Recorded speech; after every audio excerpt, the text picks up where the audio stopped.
ثانی۔ بسم اللہ الرحمن الرحیم۔ اللہ تبارک و تعالیٰ کے پاکیزہ نام سے آغاز کرتے ہیں جو بہت مہربان نہایت رحم والا ہے۔ الحمدللہ 115 حدیثیں مکمل ہو چکی ہیں۔ 116 نمبر حدیث سے پہلے امام بخاری رحمۃ اللہ علیہ نے ایک باب قائم کیا ہے، باب الثمری فی العلم، رات کو علم کی باتیں کرنا۔ گویا کہ نبی کریم صلی اللہ علیہ وسلم نے رات کے وقت میں علم کی باتیں کی ہیں۔ یہ اس لیے آپ نے اس کو خاص طور پہ ذکر کیا کہ نبی کریم صلی اللہ علیہ وسلم نے عشاء کی نماز کے بعد صحابہ کرام علیہم رضوان کو باتیں کرنے سے منع فرمایا، اور اس کی وجہ یہ ہے کہ عربوں کے اندر باتیں کرنے کا بہت زیادہ رواج تھا۔ وہ بعض اوقات عشاء کے بعد قصے کہانیاں بیان کرتے رہتے تھے، پھر آدھی رات کے بعد وہ تھک ہار کے باتیں کر کے سو جاتے تھے، اور یہ عادت اگر جاری و ساری رہتی تو ایک تو نماز تہجد محرومی، اور دوسرا فجر کی نماز میں اٹھنا بھی انتہائی مشقت والا ہو سکتا تھا۔ تو نبی کریم صلی اللہ علیہ وسلم نے اس لیے غیر ضروری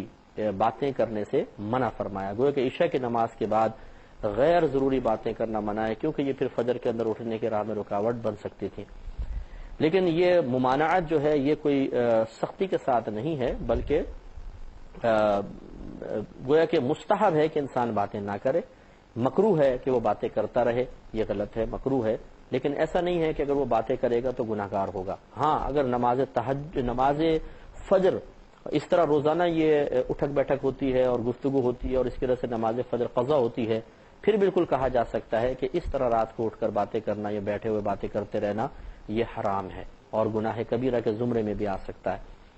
اور اس طرح ہوتا ہے کہ یہ آپ دیکھیں نوجوان وغیرہ ہوتے ہیں 2-2, 2.5-2.5, 3-3 بجے تک گلی کے کونے پہ بیٹھے ہوئے ہیں، باتیں کر رہے ہیں، ٹھٹے لگ رہے ہیں، اس کے بعد جب فجر کا ٹائم آنے لگتا ہے تو جا کے بستر پہ سو جاتے ہیں، پھر اٹھتے ہیں 8-9 بجے، 11 بجے اٹھے اپنے کام پہ نکل گئے۔ تو یہ اس طرح کی گفتگو کو سرکار صلی اللہ علیہ وسلم نے منع فرمایا ہے۔ تو گویا کہ ہمارے رحمت اللہ علیہ کا اس بات کو قائم کرنے کا یہی مقصد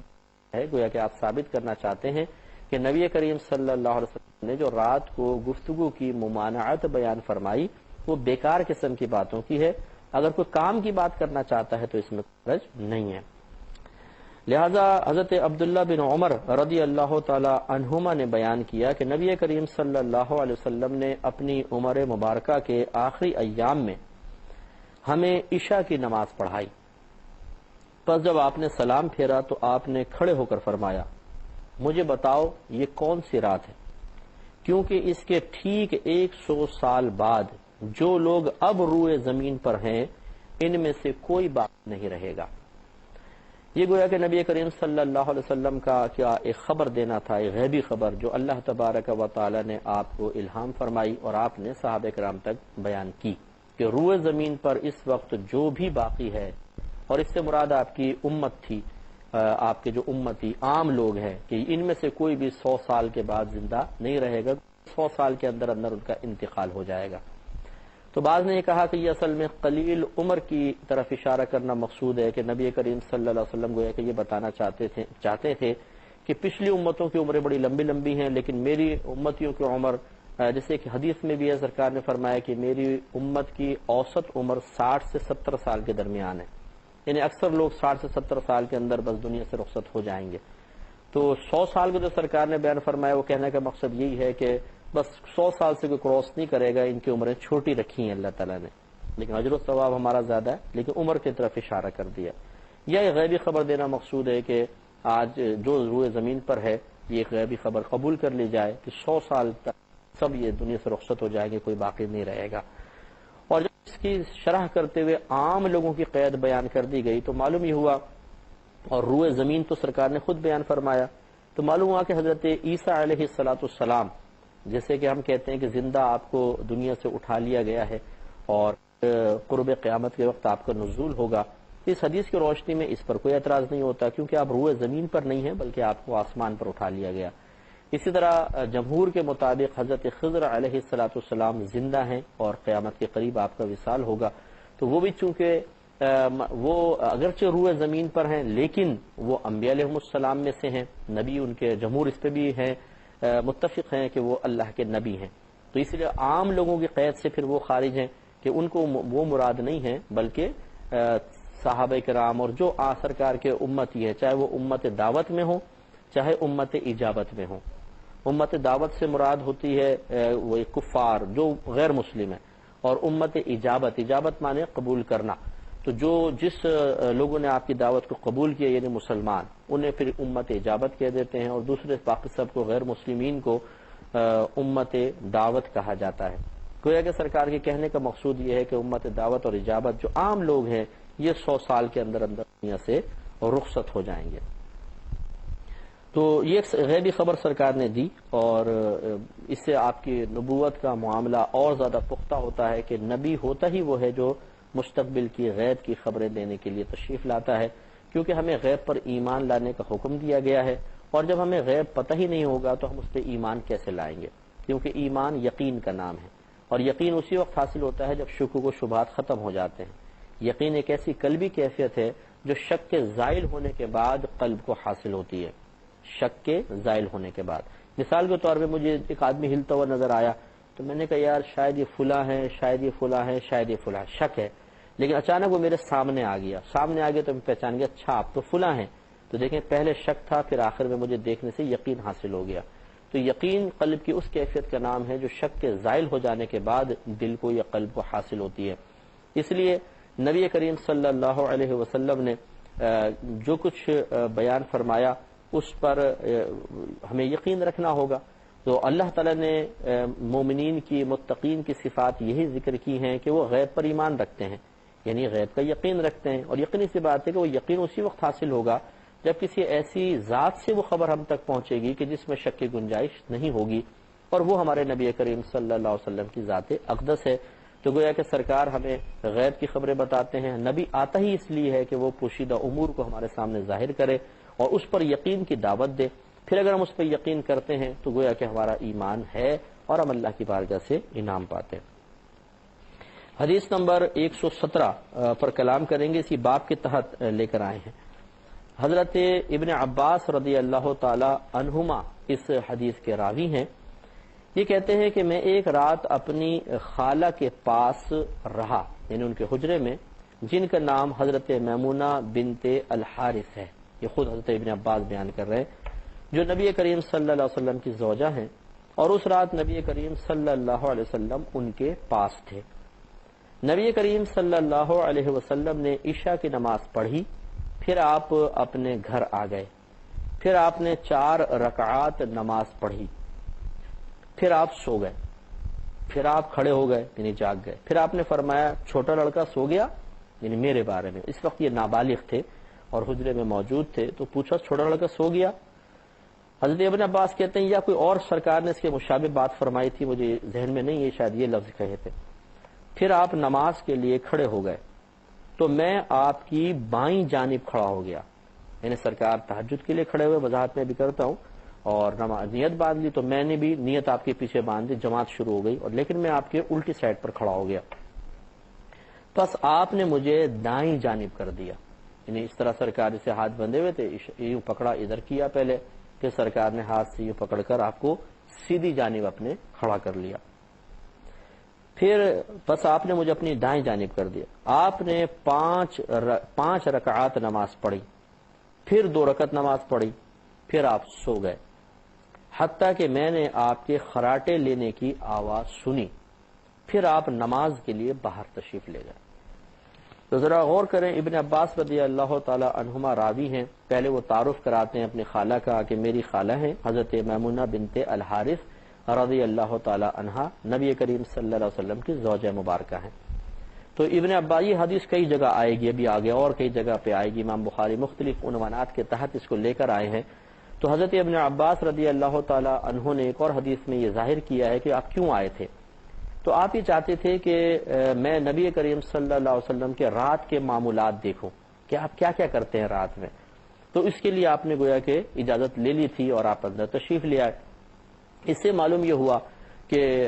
اگر گھر والے راضی ہوں تو پھر کسی بچے کو اپنے گھر میں رکھنا، کمرے میں سلانا، اس میں شرعاً کوئی حرج نہیں ہے. لیکن اگر اجازت نہ ہو تو پھر اس طریقے سے کسی زوجین کے پاس جا کر ان کی پرائیویسی کو متاثر کرنا مناسب نہیں ہوتا. تو ابن عباس ویسے بھی نابالغ تھے، چھوٹے تھے، اور آپ کی نبی کریم صلی اللہ علیہ وسلم کی زوجہ مبارکہ آپ کی محرمہ تھیں. یعنی خالہ لگتی تھیں اور اجازت بھی آپ کو مل گئی تھی، اس لیے آپ حجرے میں تشریف لائے اور نبی کریم صلی اللہ علیہ وسلم نے کچھ منع نہ فرمایا۔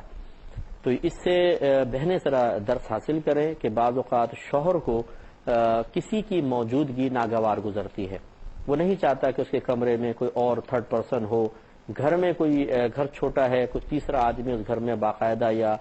کئی دن تک مسلسل رہے، اور وہ چاہتے ہیں کہ مطلب شوہر یہ چاہتا ہے کہ جی زوجہ ہوں اور میں ہوں، پرائیویسی چاہتے ہیں۔ تو اس وقت پھر ایسی صورتحال میں خواتین کو بھی چاہیے کہ اپنے شوہر کے جذبات کا احترام کریں اور ان کی پسند اور ناپسند کو فوقیت دیں۔ تو یوں ہوتا ہے بعض اوقات کہ بیوی ازواج جو ہوتی ہیں وہ شوہر کے جذبات کا احترام نہیں کرتی ہیں، کبھی جی میری بہن آ کے رہے گی گھر کے اندر، بہن آ گئی جی، کبھی امی جان رہیں گی ایک ہفتے تک، امی جان نے ڈیرا ڈال لیا، جی میرا چھوٹا بھائی آ کر رہے گا گھر کے اندر۔ اب شوہر پسند نہیں کر رہا، اس کی پرائیویسی متاثر ہو رہی ہے، وہ تنہائی چاہتا ہے، وہ شور نہیں چاہتا، لیکن بیوی ان کے مزاج کے خلاف کر رہی ہیں، یا اور پھر اگر شوہر کچھ بولے تو جی تمہیں تو میرے میکے والوں کا آنا ہی پسند نہیں ہوتا، تمہارے سسرال تمہارے گھر والے آ جائیں تو آ جائیں، میرے گھر والے آتے ہیں تمہیں برا محسوس ہونے لگ جاتا ہے۔ مسئلہ یہ نہیں ہے کہ آپ تقابل اور موازنہ قائم کرنے کی کوشش کریں، بلکہ بہنیں کو اگر سن رہی ہیں کو برا نہ مانیں، لیکن شوہر کے مزاج کا خیال رکھنا، اپنے گھر کے ماحول کا لحاظ رکھنا بہت ضروری ہے۔ تو اس حدیث سے کوئی یہ استدلال نہ کرے کہ دیکھیں حضرت میمونہ رضی اللہ تعالی عنہ نے بھی تو ابن عباس رضی اللہ تعالیٰ عنہ کو اپنے حجرے میں رکھا تھا، تو ہم بھی اپنے گھر والوں کو رکھ سکتے ہیں۔ ان تمام چیزوں پر پہلوؤں پر غور و تفکر کیا جائے تو اپنی ضد منوانا، ضد پر اڑ جانا، یہ اس میں کوئی فائدہ نہیں ہے۔ شوہر کی خوشنودی کے ذریعے اللہ تعالیٰ کی رضا کو حاصل کرنا یہ عورت کا کمال ہے، اور اسی پر ہماری بہنوں کو کاربند رہنا بھی چاہیے۔ اب حضرت ابن عباس رضی اللہ تعالیٰ عنہ مشاہدہ کر رہے ہیں، پورے واچ کر رہے ہیں، اس سے ہمارے ذرا جو گھروں میں بچے اگر ہمیں سن رہے ہیں، نوجوان سن رہے ہیں، وہ ذرا غور کریں کہ یہ کتنی پیاری سوچ ہے، کتنا پیارا ارادہ ہے، کتنا پیارا قصد ہے کہ میں نبی کریم کے عمل کو دیکھوں کہ آپ کیا کرتے ہیں۔ اور یقینی سی بات ہے یہ کوئی جستجو نہیں ہے یار کیا کرتے ہیں دیکھتے ہیں بھائی، جیسے ہمارے ہاں ہوتا ہے دوسرے کے ٹو میں لگ جائیں گے، خصوصاً بہنیں جب کسی کے گھر میں جائیں گی کیا لگایا ہوا ہے، کیسے پردے ہیں، کیسے پرنٹ کے پردے ہیں، برتن کیسے، بلکہ جھانک کے دوسرے کمروں میں دیکھیں گی، اگر کوئی وہاں پر نہیں ہوگا تو جھانک کر دیکھیں گے، بولیں میں نے فلاں چیز بھی دیکھی تھی گھر میں رکھی ہوئی تھی، بھائی انہوں نے تو یہ بھی لیا ہوا، یہ بھی لیا ہوا ہے، ہمیں نہیں بتایا آج تک، دیکھو اتنے گننے ہیں، اتنے چھپانے والے ہیں۔ تو یہ خدا نخواستہ کوئی ابن عباس رضی اللہ تعالیٰ عنہ میں اس قسم کا تجسس نہیں تھا جس کو ایک باطنی برائی ابھارتی ہے، جنم دیتی ہے، یا ڈھونڈو تلاش کرو کون کیا کر رہا ہے کیا نہیں کر رہا، ایسا نہیں، بلکہ آپ یہ چاہتے تھے کہ نبی کریم صلی اللہ علیہ وسلم کے عمل مبارکہ کو دیکھیں کہ آپ کیا کرتے ہیں رات میں، تاکہ میں اس کو اپناؤں، میں اس کو اختیار کروں۔ یہ بہترین سوچ ہے کہ بزرگوں کے اعمال پر نگاہ رکھنا اس قصد و ارادے سے، تاکہ اس سے کچھ سیکھنے کا موقع ملے، اپنی روحانی ترقی کا موقع ملے، عمل میں اضافے کا موقع ملے۔ ہمیں بھی چاہیے کہ اپنے بچوں کو یہ سوچ دیں کہ بیٹا جب تم کسی عالم کے پاس جاؤ، کسی مفتی صاحب کے پاس جائیں، کسی کامل پیر صاحب کے پاس جائیں، کسی اور دینی شخصیت کے پاس جاؤ، تو ان کے اعمال کو غور سے دیکھو، وہ کیسے گفتگو کر رہے ہیں، کیسے وہ نماز پڑھتے ہیں، کس طریقے سے وہ اچھے عمل کر رہے ہیں، اور اس کو اپنانے کی کوشش کرو۔ تو بزرگوں کے پاس اپنے بچوں کو لے کر جانا یہ ویسے بھی صحابہ کرام علیہ رضوان کی سنت کریمہ رہی کہ وہ سرکار کی بارگاہ میں لائے۔ اسی کا اتباع کرتے ہوئے تابعین اپنے بچوں کو صحابہ کے پاس، پھر تبع تابعین اپنے بچوں کو تابعین کے پاس، اور پھر 1500 سال کے اندر آپ دیکھ لیجئے اٹھا کے کہ کثیر لوگ اولیاء اعظام کے پاس، علماء کے پاس، فقہا کے پاس اپنے بچوں کو لاتے تھے تاکہ بچے ان کا مشاہدہ کر کے سیکھیں اور ان کی صحبت کی برکت سے فیضیاب ہوں، اور جو تجلیات، جو رحمتیں، جو برکتیں اللہ تعالیٰ کی طرف سے ان نفوس قدسیہ پر ہم وقت نازل ہو رہی ہیں ان میں سے بچوں کو بھی حصہ ملے۔ تو اس لیے تربیت بچوں کی اچھی ہونی چاہیے۔ ابن عباس رضی اللہ تعالیٰ عنہ کی سوچ یہ ظاہر کرتی ہے کہ آپ کی تربیت بڑی اچھی اور نفیس انداز سے ہوئی تھی کہ آپ نے سرکار کے اعمال اور معمولات کو دیکھ کر کچھ سیکھنا چاہا تھا۔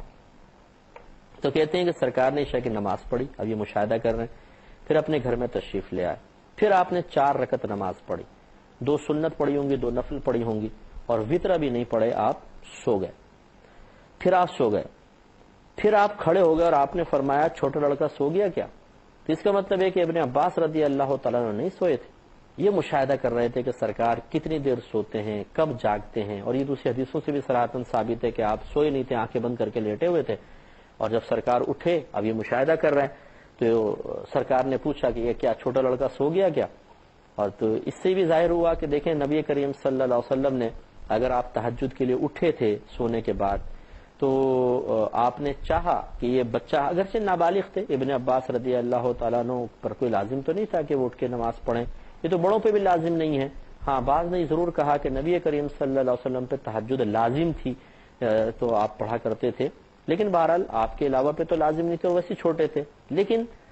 جب کوئی بچہ قریب ہو، بزرگ جو ہوتے ہیں وہ بچوں کو عادی بناتے ہیں، اس میں بھی ایک پیار ہے، محبت ہے، سختی شدت نہیں ہے۔ یہ کسی بزرگ سے ثابت نہیں کہ انہوں نے چھوٹے بچوں پر یا عام لوگوں پر نوافل اور مستحبات کے سلسلے میں سختی اور شدت کی اور ٹھونس دی اور مسلط کیا ہو مستحبات کو، اور انہوں نے عمل نہ کیا ہو تو ناراض ہو گئے ہوں اور ان کو اپنی محفل میں بیٹھنے کے قابل نہ سمجھا ہو اور ان پہ طنز کیے ہوں کہ سب لوگوں کی نگاہوں میں صرف مستحب کے ترک کی وجہ سے اس کو ذلیل کر دیا گیا ہو، ایسا کہیں ثابت نہیں ہے، اور یہ سب کا سب خلاف شرع ہے۔ تو لہٰذا نبی کریم صلی اللہ علیہ وسلم نے اسی لیے ہلکی سی آواز سے پوچھا کہ چھوٹا لڑکا سو گیا؟ حضرت ابن عباس چاقو چوبند تھے، فوراً کھڑے ہو گئے۔ تو پھر کہتے ہیں ابن عباس کے نبی کریم صلی اللہ علیہ وسلم نماز کے لیے کھڑے ہو گئے۔ یہاں پہ وضو کا ذکر نہیں ہے، ورنہ نبی کریم صلی اللہ علیہ وسلم کا دوسری روایت میں ذکر ہے کہ آپ نے وضو فرمایا اور نماز کے لیے کھڑے ہو گئے۔ تو حضرت ابن عباس رضی اللہ تعالیٰ عنہ کہتے ہیں میں نے بھی نیت باندھ لی اور آپ کے الٹی جانب میں کھڑا ہو گیا۔ اب یہ ایک نفل نماز تھی اور نفل نماز جماعت سے ہو رہی ہے۔ معلوم ہوا کہ نفل جماعت سے پڑھنا تو خود نبی کریم صلی اللہ علیہ وسلم سے ثابت ہے، اس میں کسی کا اختلاف نہیں ہو سکتا ہے، بلکہ آگے انشاءاللہ حدیث آئے گی جس میں امام بخاری رحمۃ اللہ علیہ نے خود ایک باب باقاعدہ قائم کر دیا ہے کہ نفل کو جماعت سے پڑھنے کا باب، وہ انشاءاللہ اپنے مقام پہ میں اس کی نشاندہی کروں گا۔ تو نفل جماعت سے پڑھنا تو منع نہیں ہے، لیکن کہیں اس طرح ثابت یقیناً نہیں ہے کہ نبی کریم نے باقاعدہ نوافل کی جماعت کے لیے دعوت دی ہو کہ جی آئیے نوافل کی جماعت ہو رہی ہے اور سب آ جائیں جماعت سے نماز پڑھیں، ایسا نہیں ہے۔ اچھا صرف یہ کہ ابن عباس سے ثابت نہیں، آگے اور ابھی حدیث آئے گی انشاءاللہ جس میں کثیر صحابہ نے سرکار کے ساتھ نفل نماز میں شرکت کی ہے۔ لیکن اصل جو مختلف فی مسئلہ ہے وہ یہی ہے کہ کیا باقاعدہ دعوت دے کر لوگوں کو نوافل کے لیے جمع کرنا اور پھر جماعت قائم کرنا وہ صحیح ہے کہ نہیں۔ تو چونکہ یہاں ذکر آ گیا تو میں ضمناً اس مسئلے کو بھی لے لیتا ہوں کہ فقہائے اسلام نے جو علماء متقدمین تھے، پہلے زمانے کے تھے، انہوں نے نفل کو جماعت سے پڑھنا مکروہ قرار دیا، لیکن مکروہ تحریمی نہیں، مکروہ تنزیہی، یعنی اگر پڑھیں گے تو گناہگار نہیں ہوں گے، لیکن ناپسند کیا کہ نفل کو جماعت کے ساتھ پڑھا جائے، اور اس کی بھی ایک علت تھی باقاعدہ، اور آج کل کے دور میں لوگ پڑھ رہے ہیں، علماء اجازت دے رہے ہیں، اس کی بھی ایک وجہ ہے، لیکن یہ ابھی ٹائم بہت قلیل ہے اور مسئلہ یہ میں نے چھیڑ تو دیا ہے، لیکن انشاءاللہ میں اس کو مکمل کروں گا اس پروگرام میں نہیں، نیکسٹ پروگرام میں۔ وآخر دعوانا ان الحمدللہ رب العالمین۔